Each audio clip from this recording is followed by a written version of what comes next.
Hello' guys, Neha Dihingia ND1 চেনেললৈ আপোনালোকক সকলোকে স্বাগতম জনাইছোঁ। আৰু আজি মই এটা বইল ৰেচিপি লৈ আহিছোঁ। ৰেচিপিটো হৈছে তোমাৰ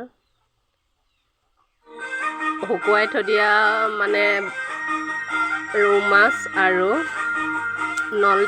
নলটেঙা দি শুদ্ধ বইল কৰিম। বইল এটা গ্ৰেভি হ'ব মাছৰ। তো চাই যাওক ৰেচিপিটো। এয়া বৰ্তমান কেৰাহীত পানী উতলি আছে।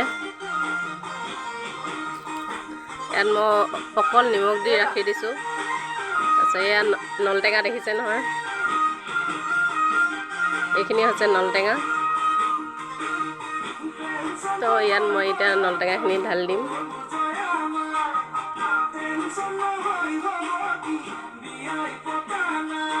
পানী পূৰা উতলাই ল'লোঁ। এয়া নলটেঙা দিয়াৰ লগত পাতটো সিজিয়ে গ'ল অলৰেডি।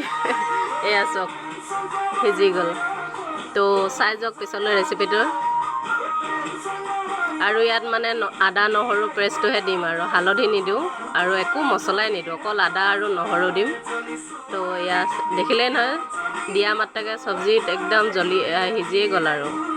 তো চাই যাওক পিছলৈ। হেল্ল' গাইজ, দেখিছে নহয়, এয়া মই বৰ্তমান ৰৌ মাছ শুকুৱাই থৈছোঁ। এয়া ডাঙৰ ডাঙৰ পিচ কৰি কেনে।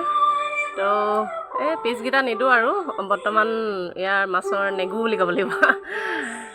নেগু আৰু এইডোখৰ মাথা, তো ইয়াত দি দিম।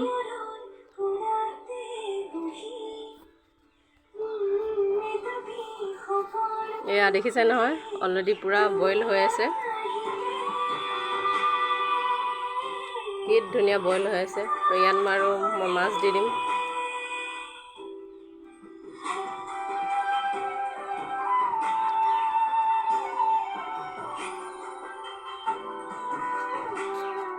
আৰু লগতে আৰু এয়া আদা নহৰু পেষ্ট দি দিম এইখিনি।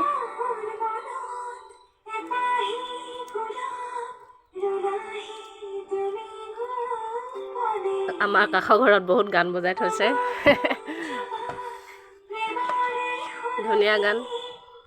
তো এতিয়া মই থৈ দিম আৰু আধা ঘণ্টাৰ কাৰণে। আধা ঘণ্টাত চাই লওঁ সিজিব নে নিসিজিব। তো আধা ঘণ্টা সিজি যাব লাগে, অলৰেডি বইল চব্জিহে আৰু বইল শাক। তো চাই যাওক, মই ইয়াত ঢাকনি মাৰি দিছোঁ। হেল্ল' গাইজ, এয়া দেখিছে বইল মাছ হৈ গৈছে অলৰেডি। এয়া চব কি ধুনীয়া সিজি গ'ল।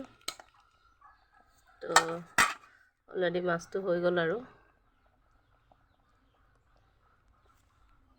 মাছ হৈ গ'ল। আৰু এইপিনে তোমাৰ লোকেল মুৰ্গী কাটি ৰাখিছোঁ। এতিয়া সিজাম আৰু অলপ দেৰি মেগনেট কৰি থওঁ, হালধি তেল মছলা সানি কিনে। একচুৱেলি আজি মোৰ স্পেচিয়েল মৰমৰ বাইদেউ আহিব ঘৰলৈ। এয়া শুকান মাছ, এয়া হৈছে তোমাৰ শুকান গাহৰি। তো চব জাতে বনাব লাগিব। মাছ বনালোঁ, কুকুৰা বনাম, তাৰপিছত গাহৰি ফ্ৰাই কৰিম আৰু আলুৰ লগত। এয়া মাছ, মাছখিনি অলৰেডি শুকান হৈ আছে।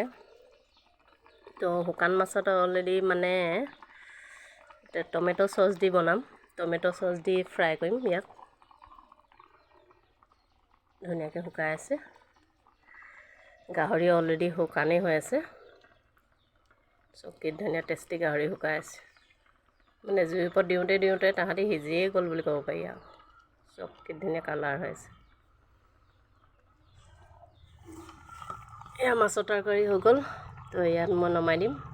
ইয়াত অকল আদা আৰু নহৰু দি বনাইছোঁ, অলপ নিমখ দিছোঁ আৰু বাকী অন্য একো দিয়া নাই, মা মছলা। তো আপোনালোকে এই ৰেচিপিটো ঘৰতে তৈয়াৰ কৰিব। আৰু ভাল লাগিলে প্লিজ ছাবস্ক্ৰাইব এণ্ড শ্বেয়াৰ কৰিব নাপাহৰিব মোৰ ভিডিঅ'টি। আৰু আজিলৈ বাই, নেক্সট ভিডিঅ'ত দেখাই আছোঁ।